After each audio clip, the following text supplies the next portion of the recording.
Developing tonight, local and federal investigators in Utah say they have received thousands of tips connected to the assassination of conservative activist Charlie Kirk. That's the most since the Boston Marathon bombing. Erica Brown starts our team coverage tonight with the new picture and videos just released of the suspected shooter. With a manhunt underway, the FBI released video and photos of a person of interest in the deadly shooting of conservative activist Charlie Kirk as he spoke at a Utah university on Wednesday. Upper building, he's going to come out on the right, moves to this far right corner. As he does, he's going to climb off the edge and then drop down to the ground. As he did that, he left some palm impressions. There's some smudges, some places we're looking to collect DNA. There's a shoe imprint where we believe the suspect is clearly identified as wearing Converse tennis shoes.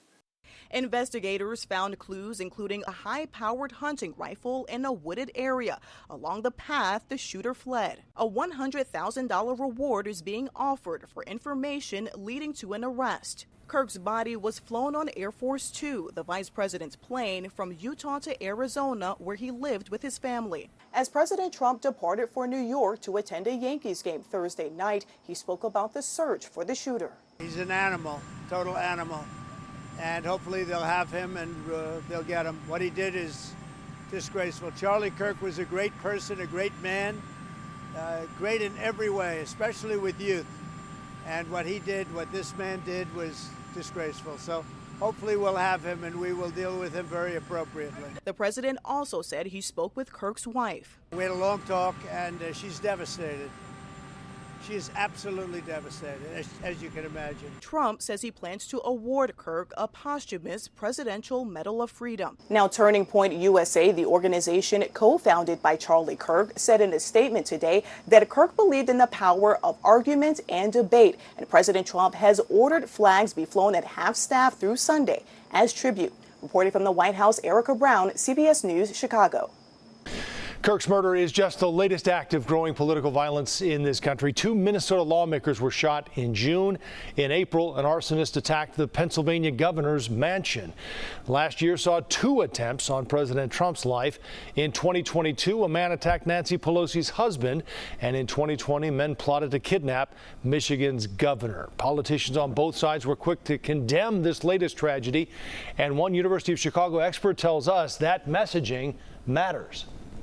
We have actually done testing of this language with people, and this does significantly help to move the needle down to reduce support for political violence.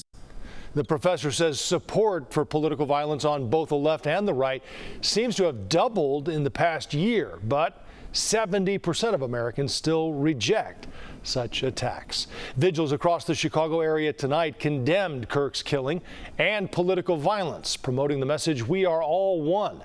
Our Jermont Terry is live in the newsroom. He spoke with people honoring the conservative leader's memory tonight. Jermont? Joe, as the nationwide manhunt continues for the shooter, communities across the Chicagoland pause to remember the Arlington Heights native.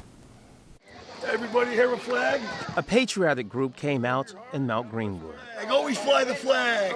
There's no room in America for hate of any kind against any person. With candles and heavy hearts, they prayed. As we forgive those who trespass against us. For the soul of Charlie Kirk and his family. While many may not agree with Kirk's political views, they say this murder should shake everyone. Right, left, wherever you're on, somebody was murdered. That's it. We're not that kind of country. Let it, right? We have to talk. Let's talk. That's all. Therese Sherwood attended the vigil. This is her and Kirk back in 2021 at an Illinois fundraiser. She recalls his 6'5" stature and poise. And whether you believe in what he was saying, let's have a debate, and that's the problem with our country. Kirk was in Utah for one of his campus events where he would debate people on political views, often asking people to prove him wrong through dialogue. Yet someone decided to use a rifle instead of words, killing the 31-year-old founder of the largest conservative youth grassroots group in the nation. His impact on America's youth cannot be overstated. He gave countless students the confidence to stand tall in their beliefs. And on this night, the group in Mount Greenwood stood in silence to remember him. Similar vigils held in the suburbs of Lamont Skywatch flew over the crowd, who also came out to pause and reflect of the murder of the young man from the Chicago area. Hopefully this will be a huge turning point for our country.